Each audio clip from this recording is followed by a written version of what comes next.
All right, good. I'm glad recording is in progress because great practice this morning. It's raining, mid-50s. It finally actually feels sort of more authentically autumn, doesn't it? I've been kind of struggling with the heat and the bugs and whatever. So my eyes, in fact, are still watery and itchy from all my Asian lady beetle interactions. But so apologies for that. We're just going to do a nice warming, lubricating, range of motiony kind of practice today, including a lot of the basics that those of you who are used to me are familiar with, which is a lot of core stabilization, etc. Because so much of what people complain about in their body when they come to me for massage or to show up at yoga is either, you know, in the back or higher up in the spine.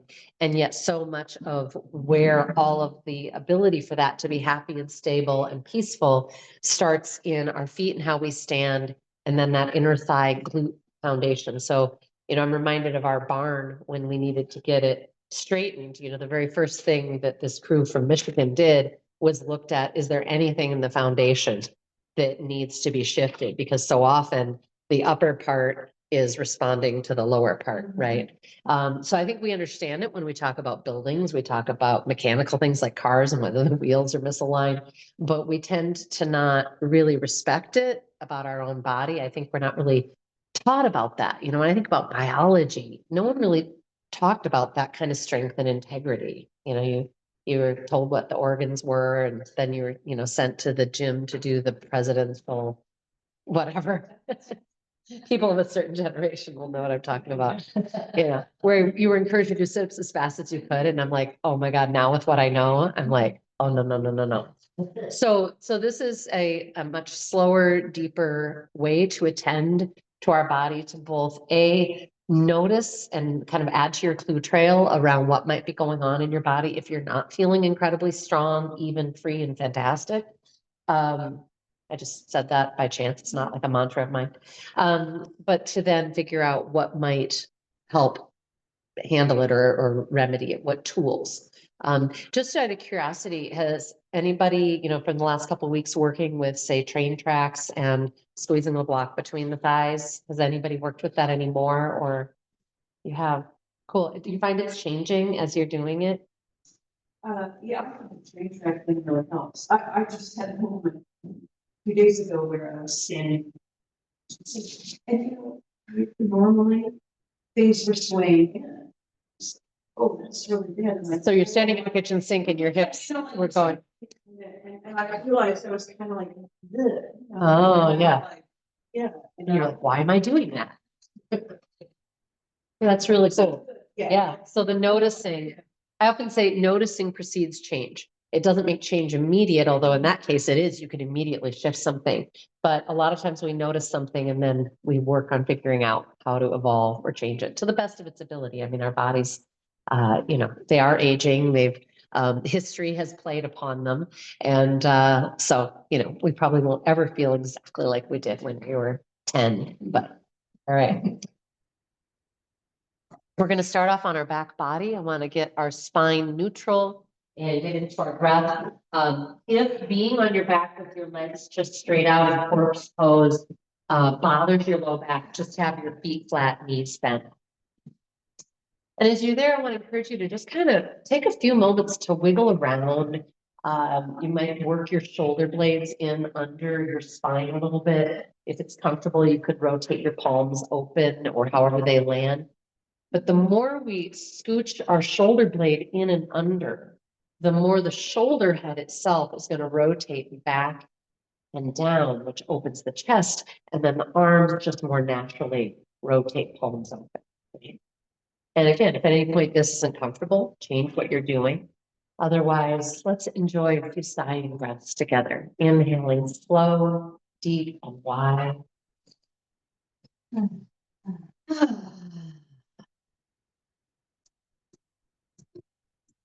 Sighing breaths help calm our amygdala, alarm center of our brain.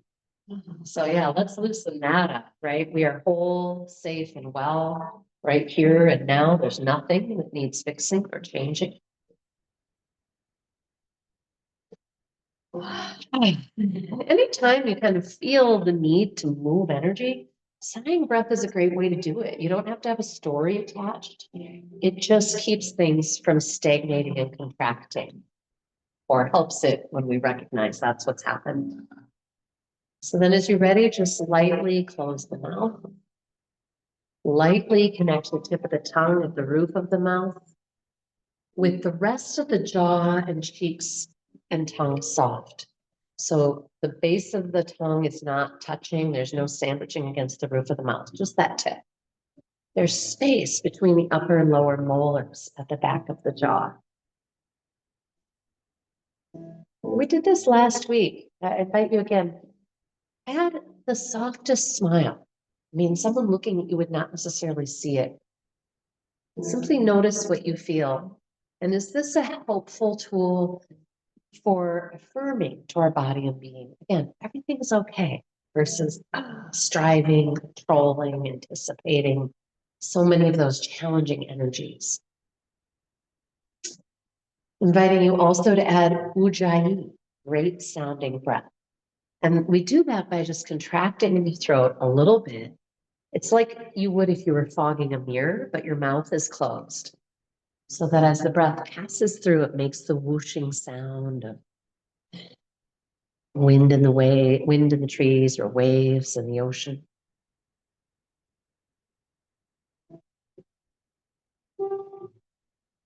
It also can help us recognize the cycle of breath. So tune your attention in now to the breath wave, the rising inhale wave, the pause, the descending exhale wave, the pause. We'll be here for a few breaths, just simply tuning into that.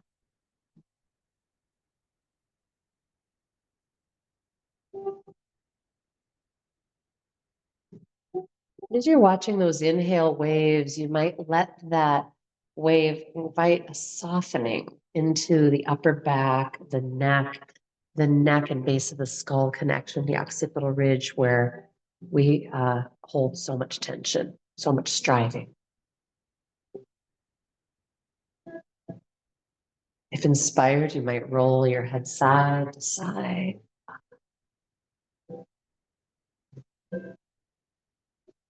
All right.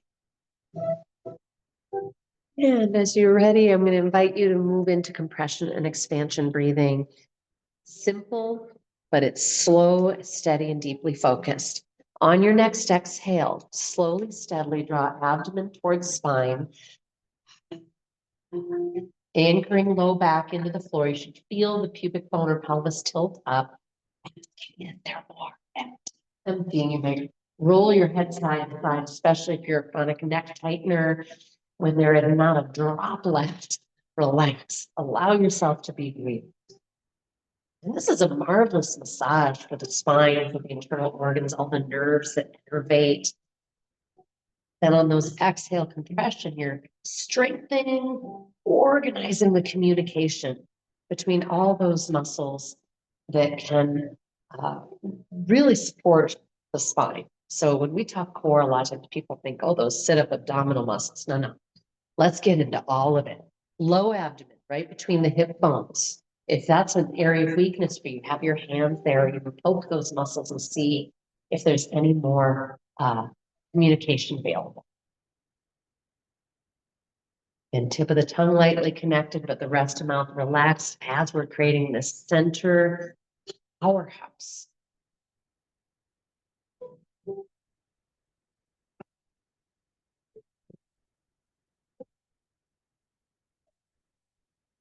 Yeah, I thought a little bit of a jazzy morning might be nice. I'm so glad you guys are here, tuning into this amazing body that you have and being that you inhabit it with. The next time you're inhaling, release and sweep arms overhead and begin organically stretching and moving. We're going to wrists and flex through the hands and through the feet. Just, maybe cultivating on.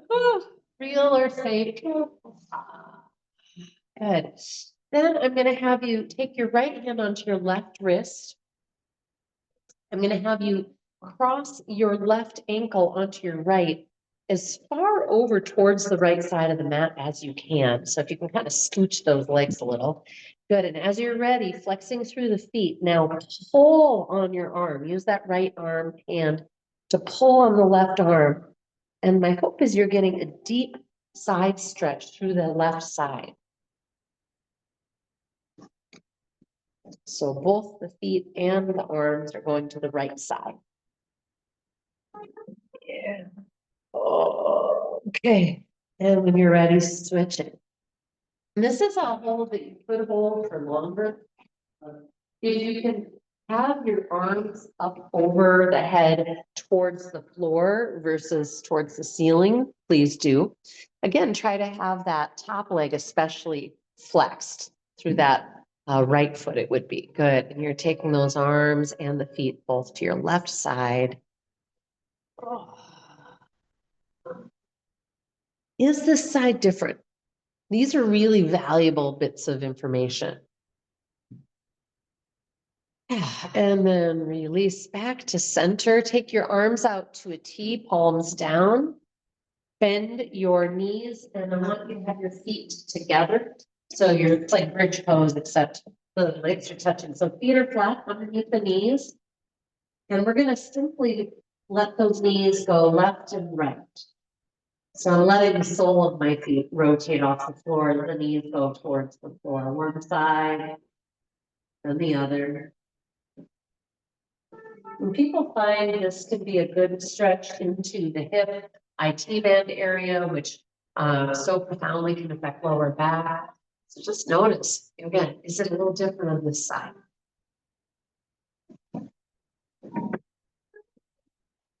And then coming back to center, go ahead and let the soles of the feet come together in butterfly. Let the knees settle towards the floor, soles of the feet touching, a little butterfly. And once again, you're tucking your wingtips, your shoulder blades in towards the spine. As you're ready, we're gonna raise the hips off the floor just an inch. There's no intention to get too high with it. I find that when people go too high, they tend to take on tension in the outside of the hip joints, which is not what we're wanting. I'm hoping you're feeling this on the deep inner thigh kind of groin area where we're wanting to do a bunch of strengthening. Yeah, breathe and notice. This pose is known for helping your golf game if you care, especially that season. But it's about posture. Oh.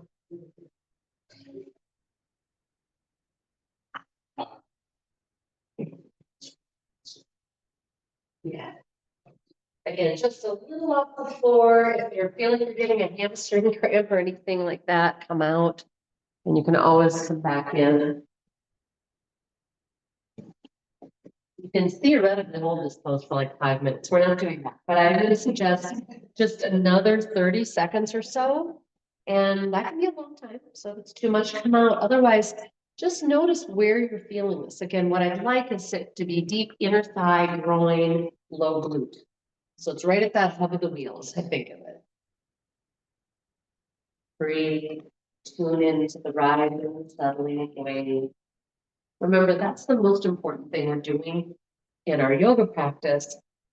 And it's probably the most important tool that we can take into life off the yoga mat, being a good breath cultivator and watcher. All right, settle the hips slowly, let the knees settle, notice, and then just straighten the legs out in front of you in corpse pose, or if you want them wider. And we're going to come into abdominal pumping. Inhale, slow, deep, and wide, as if it's all you'd ever do. Exhale, empty the breath.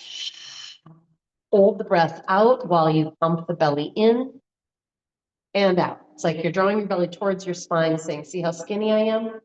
Pushing it towards the ceiling or the sky if you happen to be practicing outside. Yeah. In and out, in and out. Whew. Notice you might want a sighing breath. It's a lot of work. Whew. Yeah. Now let's go into one more round and know that you can speed or slow your pace and make it more or less intense. And long inhale, nourishing. Exhale, emptying. And begin.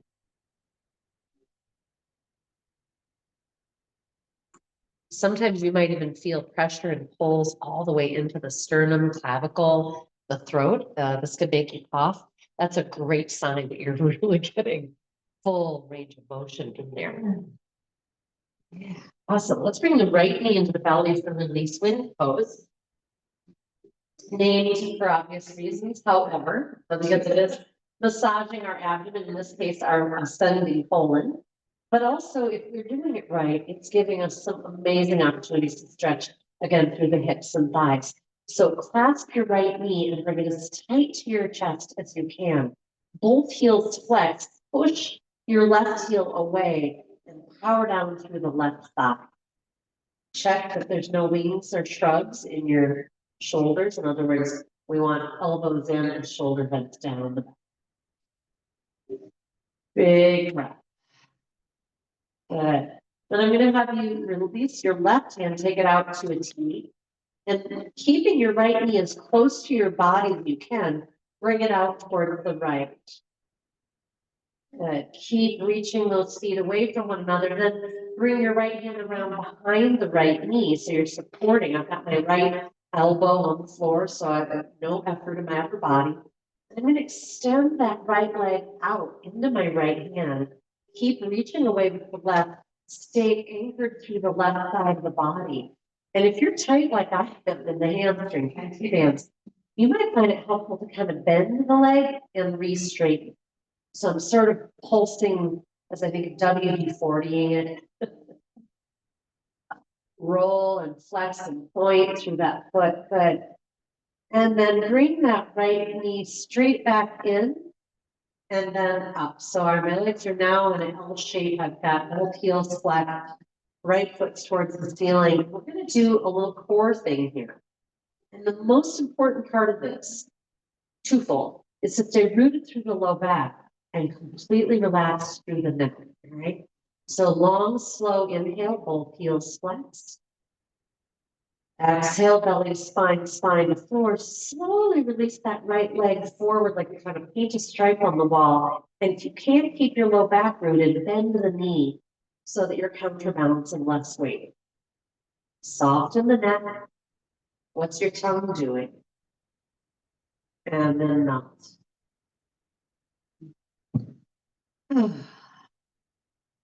Let's guide the left knee into the belly, release wind pose. And bring it as tight towards your chest as you can. No wings, no shrugs. Flex the feet, reach the right heel away and anchor down through the right thigh. If you're able to do that really vigorously, you might experience your right heel coming a little off the floor as a result. And then as you hold that knee straight in, one more deep breath. And take the right arm out to the side, 90 degrees, using the left hand. Bring that left knee as far left as it comes without letting your right hip and butt come off the floor. So stay anchored. You're using your core strength to counter. Then as you're ready, opening that left leg into your supportive hand.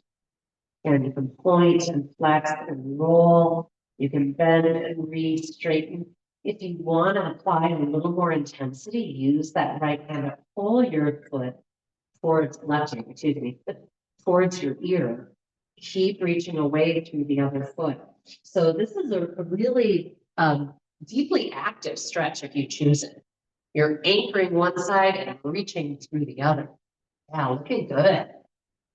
As you're ready, bring it on back in, bend the knee, bring it back to center, then straighten the leg. I have you do it that way just so that you don't pull anything trying to do it the other way. Long inhale. Exhale, root and slowly descend that left leg, reaching through both heels, relaxing through the neck and face. And nothing. All right, we're going to do a double leg release. And if the single leg was just more than enough, just do right leg and then left leg. Otherwise, we're going to do 2 times both legs. So we take both legs to the ceiling. And my hamstrings are pretty darn tight today. So I'm not gonna try and straighten my legs exactly. I'm just gonna have them straight up and flex through the heel deeply. That's a great stretch, I must say. Some of you who are looser are like, what? And you can be getting a stretch there. Inhaling, slow, deep, and wide. Exhaling, anchor your low back and slowly descend the legs. Squeeze the thighs together. Don't let them separate. That inner line, as you know, is your core strength. And melt. Good. And your choice again, now either your other leg or both legs again. So if we're doing this right, it's a lot of core effort. You might feel your heart rate go up a little bit, maybe a little flush of heat. That's good. Squeeze those thighs together and flex the feet or you are losing your engine. Looking good. And I love some of you are doing singles. That's all great. When you reach the floor, melt and roll the head side to side. Just roll, roll, roll. And then we're going to add lion stretch. I promise you an overall, warming, lubricating the body. The jaw's a big one. So we're going to add arms if you're game. On your inhale, you're going to reach your arms overhead. You can even flex your feet, point, whatever you want to do. Exhaling, make your hands into claws, bring your elbows down by your ribs and open your jaw wide. As we do that twice more, see if you can activate that area between the shoulder blades. So they're bringing your arms toward the floor. They're really squeezing that back line. You can also stick the tongue out. You can also draw the base of the tongue back towards the base of the throat. Almost like someone's using a tongue depressor. As this fall season comes on and sore throats and all that start being a thing, this is a great way to lubricate that area. And where we enhance circulation, we improve immune system as well. Whew, nice work, folks. We're going to come into bridge with the block. So please grab your block, whichever kind you have, it doesn't matter. Plant the feet underneath the knees. Bring that block in between the knees. And I want to very intentionally arrange our arms. There are a lot of different ways they can be, but all of them hopefully end up with the shoulder blades winging in, the front of the shoulder head opening, right? So one version, one of my favorites, is upper arm anchored on the floor, fingers spread towards the ceiling. So 90-degree elbow, like you're holding a loaf of bread, above your shoulders. And bring those elbows in if you can. But don't bring them in so far that it makes your shoulder head come forward, right? So run your own little experiment. What does it take to wing the shoulder blades in towards the spine? This is hugely important because when the wingtip of the shoulder blade is not tucked in towards the body, the trapezius muscle is forced to tighten. And we all have plenty of that, right? So this is nice and soft. Long inhale. On the exhale, I just want you to do one thing, which is squeeze the block. Just squeeze the block. Hold, notice, is there more exhale? On the inhale, relax that squeeze. On the next exhale, squeeze the block and let it bring the pelvis up off the floor a little bit. Keep anchoring down through the upper arm. Neck is soft. Inhale, relax. We'll do that again. And this time you'll take your hips as high up off the floor as feels appropriate in your body, however high you can go. If you start feeling a pull through the neck, try lifting the chin up and back to restore the curve. And we're going to do this a number of times. So on your next inhale, descend one rib at a time. Really articulate from the top down. So you almost have to kind of curl your pelvis as you descend. Beautiful. On your next exhale, raise the hips again. Notice if your toes are lifting off the floor. I'm seeing that in at least a third of the room. Instead, think about anchoring and spreading. So not gripping, but anchoring and spreading. One of the funnest parts about yoga is the way it gets us in touch with our feet. Then again, keep pressing through the entire footbed. Notice if any part of it's coming off. The reason we have the block in between the thighs, because otherwise a lot of people's feet will rock a little to the blade. So I'm going to have you remove your block now, recreate bridge pose, and just see what that is like for you to think about anchoring through the feet And when you go to raise your hips very slowly, because I want you to observe if anything funky happens, if you lose connection with the inner line of the foot, and then what happens if you rethink about squeezing the imaginary block now? Do you feel that you can anchor more through the inner line of the foot? What we know from train tracks, for example, in the last couple of weeks and other things, that ability to anchor through the inner line of the foot is what tells us that we are using the inner thighs and that glute, kind of the engine that stabilizes our pelvis and our sacrum. Let's just do one more. Then we're going to come down and into happy baby. And sometimes it's nice to have a strap for this. So if you didn't grab one of these, you should have one. But inside, you're going to go ahead and reach for your ankles, the blades of the feet, or you can use a strap. Because what we like to do is let the feet go wide. Be able to draw our knees down towards the floor, but without having to shove or have our tailbone curl up off the floor. So once you've got your basics, breathe and think about engaging belly towards spine and tilting the tailbone down towards the floor. And this creates a really safe space for the spine, particularly again, that low spine. And so we're much more able to get a stretch. The body is like, I'm safe, I can receive a stretch. So draw down as firmly as you comfortably can so that you're getting a deep hip stretch, and now send the biggest breath you own into that area.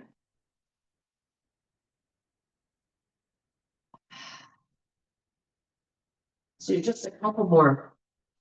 We were talking last week about the hips being so connected to energy of safety, sufficiency, like having enough shelter, the support.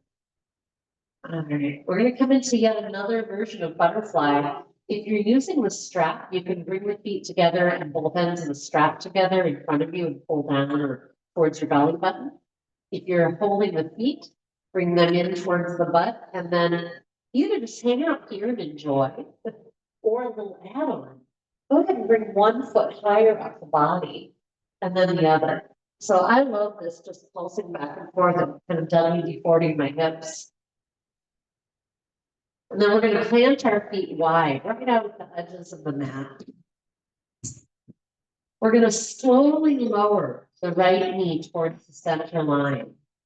So I'm keeping my left foot flat. Start with your feet out at the edges of the mat. And then both feet are flat on the floor under the knees. Yep, so we call it horse riding stance. And then let your right knee come down towards the center. And then switch. And so we'll go back and forth a couple times just with the knees. I want you to be able to tune into the subtlety of what might be happening, again, around the sacrum, into the hip, or out in that IT band, or deep in your thigh. Are the sides different?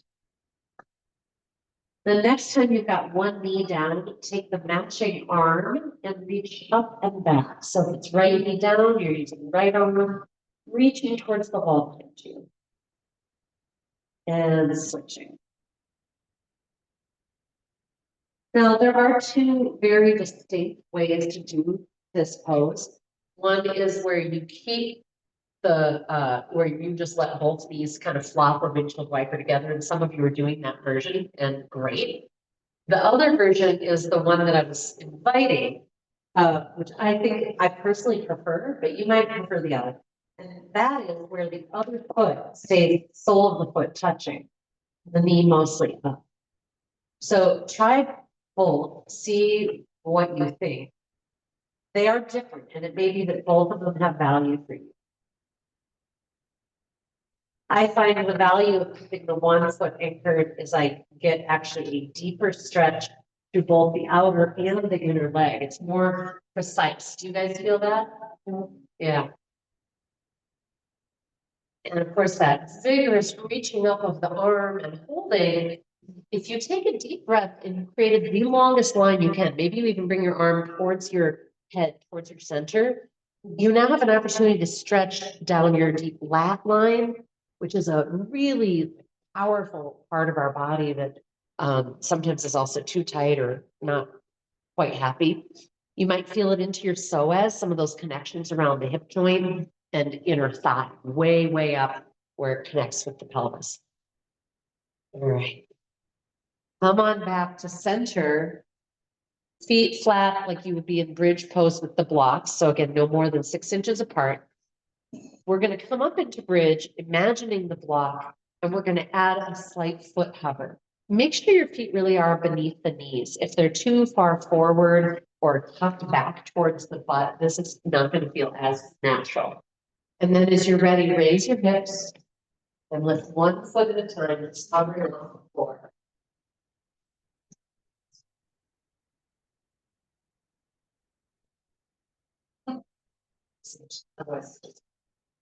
Yeah, squeeze the imaginary block, move slowly, scan and notice, am I using my neck, my tongue, my jaw, refind all that ease. Notice if one hip is dropping. Yes. Notice if as you go back and forth, you find more stability. That's almost always my discovery, is that it creates more evenness, that things start firing. Cool. All right, now we're going to bring both knees into our belly. Nice hug and a little side to side. So we did, I think of it as baby robot. We did robot the other day, a little mini version. Did anybody feel some play out from that? Yes. Oh, good. Well, and well done, because that means that you were underdoing it enough to actually get the right muscles to do the work. Generally in this, and this is why I'm focusing on baby robot, people do too big of movements and they're actually losing the alignment, and they're compensating. So if we're doing this right, it should actually be really hard, and like we only can do it for a few rounds and we need a break. All right. So here's how I like to get ready for baby robot. I'm going to start with my knees into the belly, just like you've got it. I'm going to then take my hands on my knees, and I'm going to bring them apart so they're parallel, but not touching, right? So knees aligned, hip joints, feet aligned. My feet are going to flex. And then I'm going to bring my hands around to the front of my thighs or knees, if you will. I'm going to take a nice long inhale. I'm going to exhale. I'm going to push my low back into the floor until I feel the pelvis curl up. Keep that connection as you slowly send your knees away until you think you have about a 90-degree angle at the hip joint and the knee joint. If you've lost your low back and you can't anchor it here, your neutral, which is what I'm trying to create, has to be knees a little closer to you. Okay. So always prioritize low back connection. Take a nice long inhale. Is this hard work here? Yeah. Great. That means you're doing it right. But it should be work you can breathe into. Tell your neck to soften, etc. And when you're ready on your next exhale, take your right knee just a few inches forward of your right hand. Take it away from you. Hold, take a breath in, flight, as they call it. So we're breathing while using our core, which is its own fun challenge. Bring that knee back. We're supposed to be able to, by the way. And then take the other knee a little away. Make sure you're inhaling, okay? So like not breathe. All right, notice if you could take the knee just a little further, like 4 to 5 inches. Heels stay flexed, neck stays soft. Then explore the other knee a little further. And the reason I have your hands where they are is because we want to tell the other knee, the stationary knee, not to move and to notice if it tries. All right, take a little break. I always feel very, productive and self-satisfied after I've done workout. Any questions before we do another round? Anything? So ideally, these are the muscles we're using, these low abdominal muscles between the hip bone and above the pubic bone. And those ones, if you find this is a distinct challenge area for you, remember when we started off with compression exhale, that's a place to talk to those muscles and get them working before you do something that's requiring counterbalancing weight like this, okay? We're gonna come back in and I'm gonna offer the option of adding the arm. Now, Two challenges with that. As soon as we add the arm, it becomes discombobulated row back. And what I mean is people have a hard time knowing where all their limbs are. And so as soon as you add your arm, you're tempted to also move that same leg towards you. So if you find that you're doing that, go back to just hands talking to your legs. The other challenge, as soon as you add your arm reaching, a lot of people are going to let their ribs tilt off the floor. And you can't do that. Okay. So as you're ready, if you would like to join me, start in your neutral position. You've got double 90 in the knee joints and joints. Hands are straight up above you like you're holding a loaf of bread. Elbows are karate chop straight. Shoulder heads anchored down the back. Neck is soft, deep breath. And you're hopefully already anchoring your whole back body into the floor. Take one knee a little away from you. Hold. Scan. Take the other arm slowly, reaching up and back. Karate chop straight. The goal is to touch the wall behind you, not the floor. Hold, breathe, notice. Breathe in flight. Make sure you thoroughly anchor that back before you bring your limbs back to center. Holy Toledo, I'm hot. Okay, do the other side. Feet flexed. If you let your feet flop, you're missing a little part of your engine here. And it really makes a difference. And speak up if you've got any questions. For some of us, just holding our legs parallel in this position can be very difficult. Mine used to start shaking. That's an indicator of too much tension on the outside and not enough strength on the inside. And the cool thing is once we figure that out, we can change it and really come a long way. By now, you should need a break. If you're not, you're doing something wrong. You're letting your low back lift, you're letting your other knee move, and no worries. That's why. What's that? Or you're exactly. That's where you do this every day, which I do not. Yeah, awesome, folks. We are going to come onto our hands and knees. Join me in table pose. Intelligent hands. That means all fingers spread wide, anchoring to that inner thumb and index finger. So just like we want to anchor in the inner line of the foot, same thing with the hands. Inhaling, tailbone draws back, heart draws forward. Shoulders draw down the spine. Exhaling, tuck the tailbone, round, let the head hang, let wag it and wiggle a little. Animals know how to do this. Cows, cats, dogs, goats. Keep that going. Inhale, tailbone draws back. Is there more? Exhaling, tuck the tailbone. I'm going to hang out and cat back and add some organic movement. So I'm going to move my ribs to the left. I'm going to look out over my right shoulder. Then I'm going to do the ribs to the right. I'm going to look out shoulder. This again gets you a little bit of that side body. So here's a chance to know like what's going on in yours. Trent, the guy that I trade with for bodywork, he and I were talking again about the incredible power of that lat line.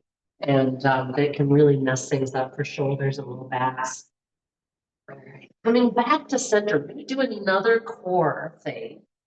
So make sure your shoulder heads are drawn back. And how do you know if you're in your core? You should be able to clap. If you're not, you're probably dropped a little bit, right? Because you all have, I use it. So all I'd like you to do is raise your right hand and left knee about an inch. I want you to breathe there. Stay soft in that neck, soft in the tongue, liquid. Then inhale, extend those limbs as well as through the top back of the head. So I'm kind of bringing my chin in towards my throat. Now check, are you in your core? Can you lift your left hand? One more long inhale, exhale, come back as slowly as you can, neck liquid. Maybe even smiling because you're doing fun, awesome stuff and you're awesome. You're so strong, right? So lift left hand, right knee, next up. Good. Extend those limbs and think about lengthening through the back of the neck, lifting through the rib cage. Maybe you can practice getting your right hand off the floor. One more long inhale, middle finger to heel, long, long, long. Exhale, come back one moment at a time. Lovely. Coming on down to forearm, you might roll your wrists as you go there. Oh, we're going to come into forearm plank from this position. If you don't like that, you don't have to do it that way. But one thing I like is it's a place to practice already kind of tucking a little bit.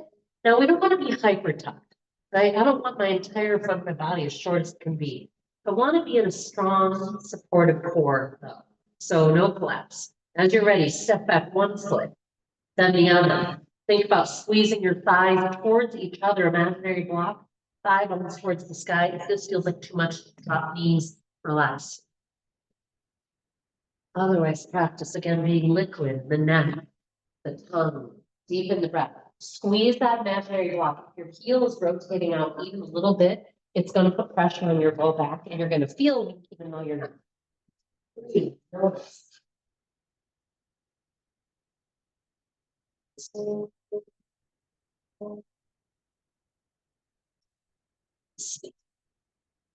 And come on out.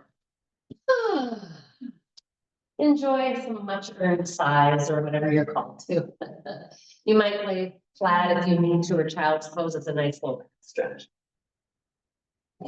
Great, we're gonna come back in with the offering, I like to say offering, of, again, challenging your system and finding out what's in there. Ideally, we would lift, I'll show you this way so you can see my heels. We would be lifting 1 foot at a time with no change to the standing foot. So I don't want to lift and let that leg rotate out, right? I've got to stay deeply engaged in that inner line. This is what we're learning. I don't know why nobody talked about it in gym class, but I finally figured it out. Thanks to my body, making its own little challenges. All right. So as you make, come on in, squeeze that imaginary block, soft tongue, right? So we train our bodies that we can do things that are intense from a place of joy and curiosity. Raise 1 foot at a time. And if you go to do it and you can just feel, wow, your body's just dumping and you can't regain integrity, maybe today's not the day for the foot lifts, right? When you come down, come out to your belly, turn your head to one side, and just windshield wiper the legs side to side. All right, and then relaxing them to the floor to prepare for jet airplane. We're going to place our palms flat on the floor behind us. And again, there's no intention of having them right close to the body, because if you do that, it's going to mess up your shoulder alignment. So make sure to get shoulders in integrity, shoulders circled until they are all the way down the back and as far off the floor as possible. And then the hands land. Anchor the pubic bone and hip bones. On your inhale, extend forward through the crown and back through the hands. Maybe head and hands come off the floor. Exhale, slowly descend. Again, inhale, take flight. Is there more?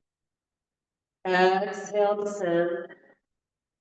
And you can continue with that in and out, or if you'd like, join me, holding in flight. Sweep one arm forward, the other arm reaching back. And then switch. Reaching, counter reaching. And releasing. Use your hands to press back. Child's pose, knees go wide. If you can have your arms extended all the way forward, it's a marvelous stretch. If that hurts, just bend the elbows. If your head doesn't come to the floor, you might add a block under the forehead for kind of just a comfortable support. That can be nice. Also, if you take your knees wider, that usually will help the torso settle closer to the floor and you'll get that additional hip stretch. Tune into your breath. All right, I'm going to have you bring your left hand back, almost like you're doing like a push-up motion. And I'm going to have you rotate onto your right temple and onto the right edge of your hand, your right hand.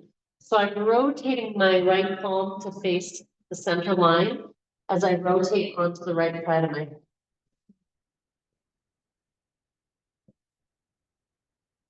And sometimes I'll articulate and kind of play with this. Like right now, I'm going to inhale deep. I'm going to bring my torso a little bit up, and then I'm going to settle it again. Sometimes that just feels really good. All right, let's switch. Both hands forward. I'm going to bring the right hand back as I turn on the left side of my head. And I'm going to rotate onto my left blade.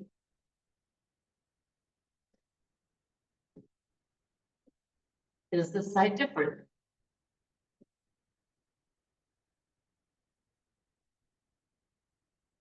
And then come on back to that neutral, nice long inhale. Exhale. One more big inhale. Exhale, and we're going to tuck the tailbone and come up to our table pose, where we're going to journey into our first downward facing dog of the day. Downward facing dog, knees bent, is not only perfectly acceptable, it's sometimes so much better than the legs straight. Always start with knees bent. I also like to take my hands just a little wider and a little further forward on my entry. So I'm going to inhale cow pose, exhale cat, turn the toes under, send the hips up and back, knees bent.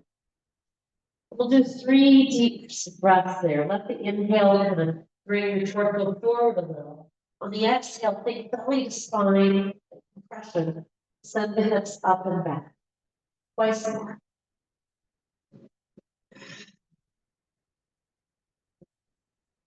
One more, and then play with the other one. Pressing one heel towards the floor and then the other.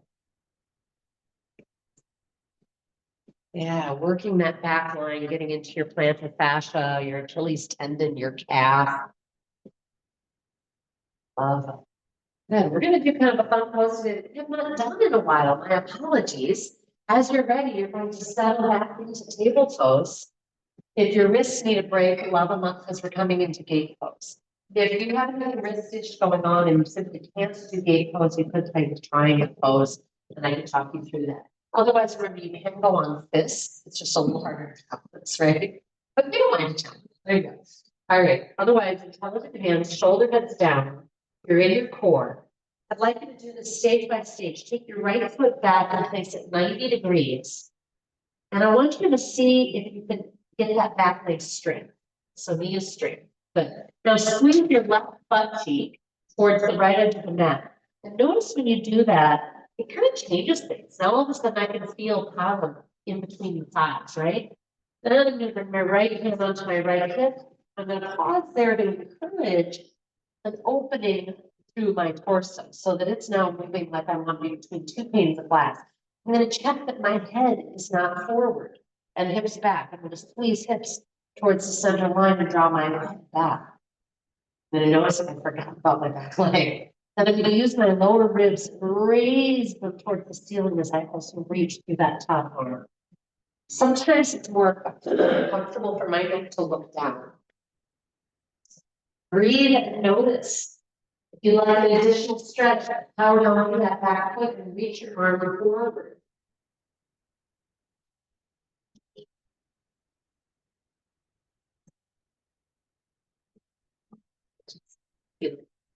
There. And then on your exhale, as you're ready to leave the table. Okay, good.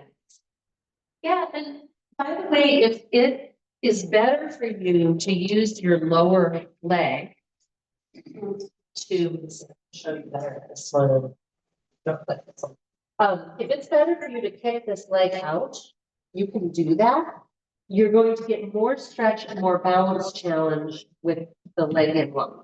Okay, but totally acceptable. And for progress is a steady thing. All right, let's find the other side. You're going to step back with the left foot.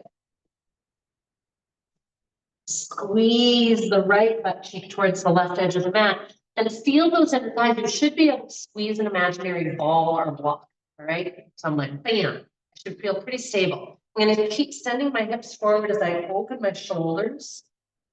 And then as I'm raising my lower ribs, I'm going to reach up through the arm. Remember your back foot. And then if you can think about reaching forward towards the front of the room. For the horizon line, again, as you're outside, I'm so glad some of you are. Breathe and notice. So what I notice is a very different stretch in my side, one side to other. Oh, go ahead and come on out and settle. Whether you want to settle on your belly, child pose, whatever, take a moment. Any questions about gate pose?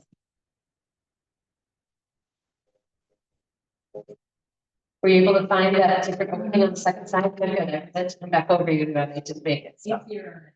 Easier on that side. So thank you, because that is, as those of you who are familiar with me know, it's one of my questions. How's this side different?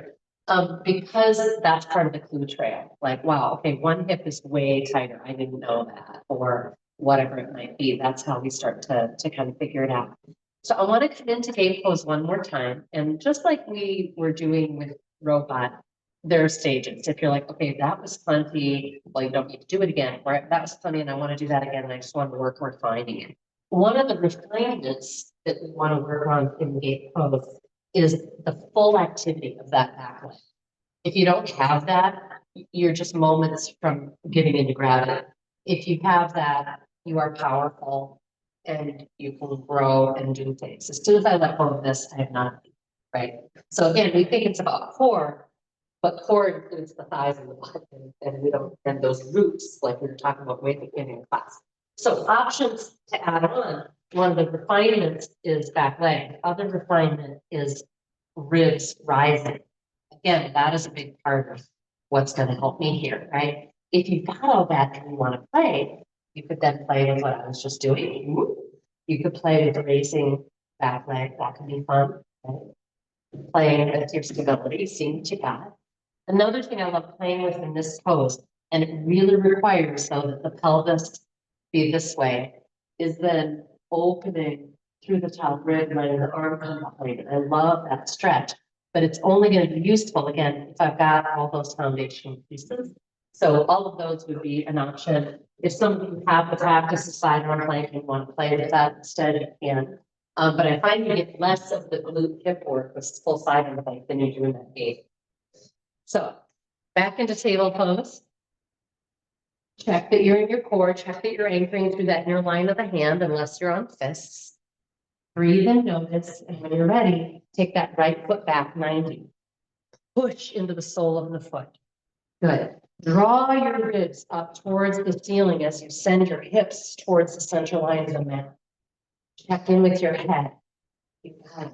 Oh yeah, I forgot the other option, releasing your lower knee if you want to, and that front foot. That's also an option. So again, never go further than you're ready for, but have fun, play, notice, breathe, soft mouth, soft jaw, right? Spirit. Thank you. I love Ujjayi. It lets me know you're not actually holding your breath. Yeah, maybe you're raising the foot, maybe you're lifting the knee off the floor. That's so that you don't have to just extend it to, just lift it. And let's find the other side. And speak up if you've got any questions or anything as you're going. Remember, sending pelvis towards the center line. I love that you're giggling. Great. Check that your ribs are rising towards the ceiling. Good. On. Beautiful. Amazing work for your knee stuff. Yeah. Good. And what I love about balance poses is the little articulations, the little wobbles that happen. Those little wobbles that happen in balance poses are actually a part of like the neural programming that's happening, so that next time you go into this, it will feel, I guarantee, very different. We've talked about that with pro pose, right? Pro pose, or like I tried for 10 minutes one time at a yoga seminar where someone was teaching it. I couldn't. And then a few days later, I was able to go into it not that easily. But now, I mean, I don't do pro maybe more than 1 every 6 months, and I can just go into it, right? So it's like there's neural stuff happening behind the scenes that you're not conscious of, even as you're quote putting it in, failing, just as so many of us think that way.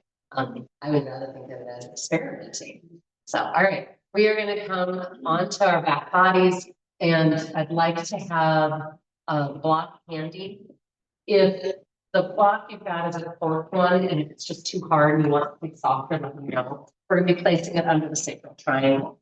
So you're going to come on down, plant the feet, raise the hips. Do not lay down over it. Don't sit and lay down, please. So raise the hips, place that block.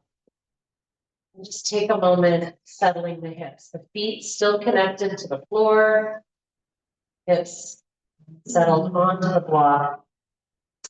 You don't want it in the low back. So I'm not wanting my tailbone tilting down. I should feel, in fact, my low back getting to kind of traction downward a little. And then at some point, you'd like, you'll extend the legs so that your body is just draped over the block. Again, if your pelvis sort of dumps forward, that's an indicator you need the block a little further down. I'm going to invite you, if you're relaxed here, to just tuck the wingtips of the shoulder blades underneath towards the spine and breathe.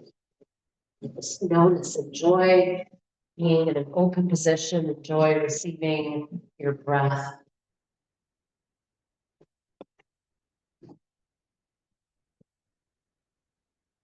Like nervy or flinchy, either change it or promote.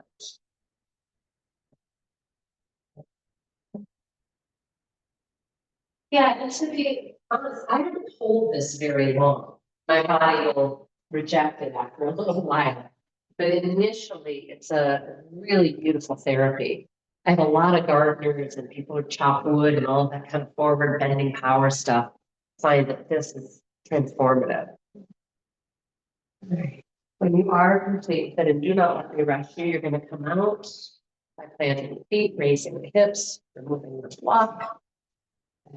Now we're going to come onto our right side in embryo pose. We're going to close with spinal twist and reclined pigeon. What a great way to end the day, huh? I mean, the practice. It's not your day, start your day. So when you're on your side, it can be nice to have something to tuck under your head, a block perhaps. And then I'd like you to check that your knees are straight forward of your hips and the feet are flexed. Now that top knee is going to want to slide back when we open our arm behind us. You can keep that from happening by squeezing your thighs, flexing those feet as you inhale and open up and then back through that top arm. You can allow the head to roll with or not, and then return to your embryo. And we'll do this again. Inhaling, opening, think about reaching in a sense from the heels to that back hand. So flexed and reaching. And then return.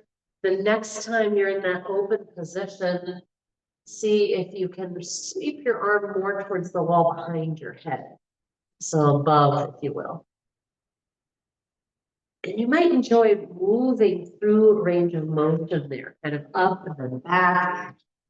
We can also add movement through the hand. So if you rotate your hand like you're turning a really large doorknob, you're going to allow yourself to experience a much wider variety of sensation through armpit, shoulder, plexus, etc. Yeah. Lastly, would it feel good to extend your top leg into your lower hand? Sort of like we did when we were on the floor, but we did it in the open position. This is crossed. So in this case, your right hand, elbow on the floor, is supporting your left leg, flexing, toes flexing firmly towards the knees. Maybe the leg gets straight, maybe it doesn't. And then return to your embryo pose. So you're just on that right side. Enjoy a breath or two. And then we'll explore the other side.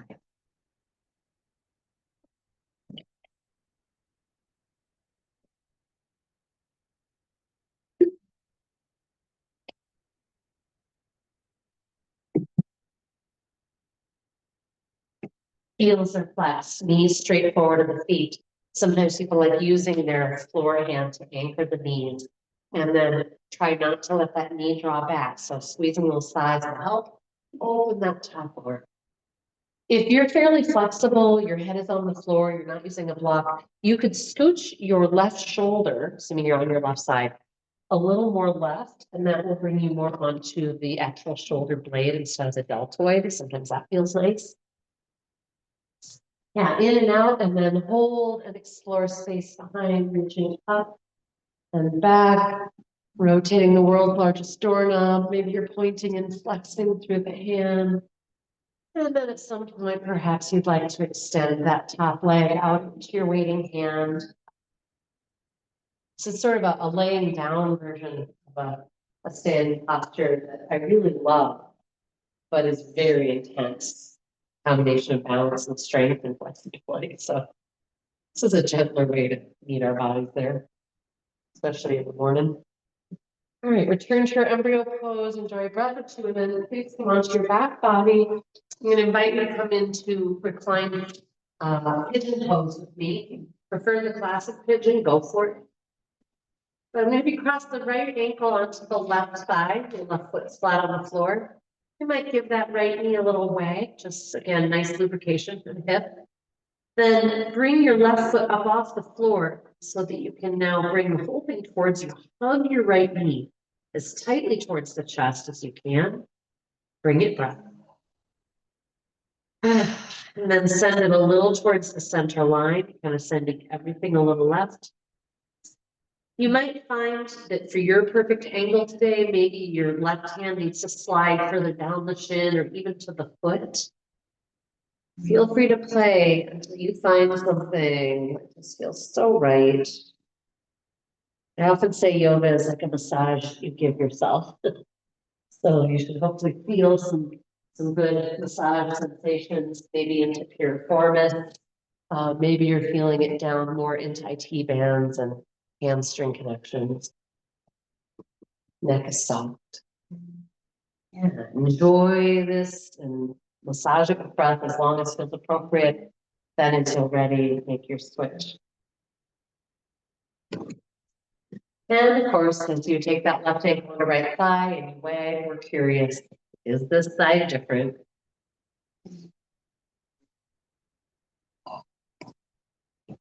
I think one of the loveliest questions we can ask ourselves, both about our physicality and our emotionality, our being, is like, what's knowable? You know, what would our body and being like us to know? What are we capable of hearing and digesting? Have you guys ever had that experience where somebody told you something or you read something that you actually have been privy to before, but you just couldn't take it in? Anybody? You know what I'm talking about? I remember I was going through like a really big time and my mom lent me some CDs on this kind of, whatever healing thing. I was just like, "Ah, whatever. Like it just didn't make any sense to me. And then I was going through like a big crisis kind of thing, probably 2 years later, and I listened to it and I was like, oh my God, this is brilliant. Like it made complete sense. But like there just was nowhere for it to land the first time around. No receptors. Yeah, I had no receptors for it. Yeah. All right. When you're ready, come out and then please just choose a shape that allows you to relax for about the next 5 minutes. We're going to come into what we call our sort of yogic rest. I like to think of it as an integration time. Our body, as we were talking about, done all kinds of stuff. We've been trying to rejigger how we breathe, how the sides of the brain and body work with one another. This is your chance to let all that healing energy circle through your system. So perhaps you're just laying flat on the floor, or maybe you've got knees bent. You might once again focus on tucking the shoulder blade wingtips in towards the spine, opening, broadening through the heart, the face.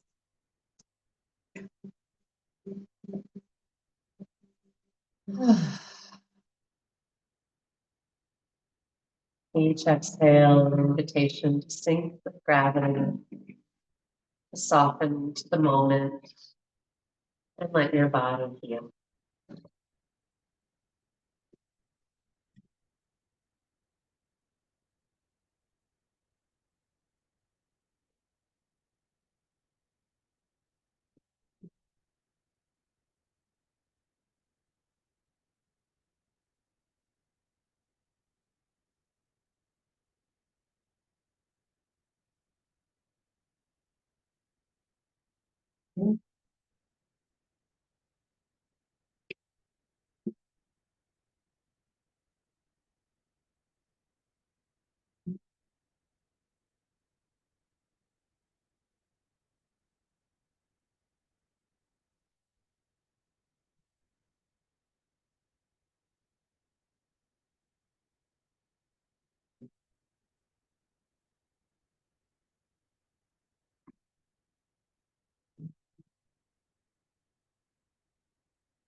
And slowly expand your breath.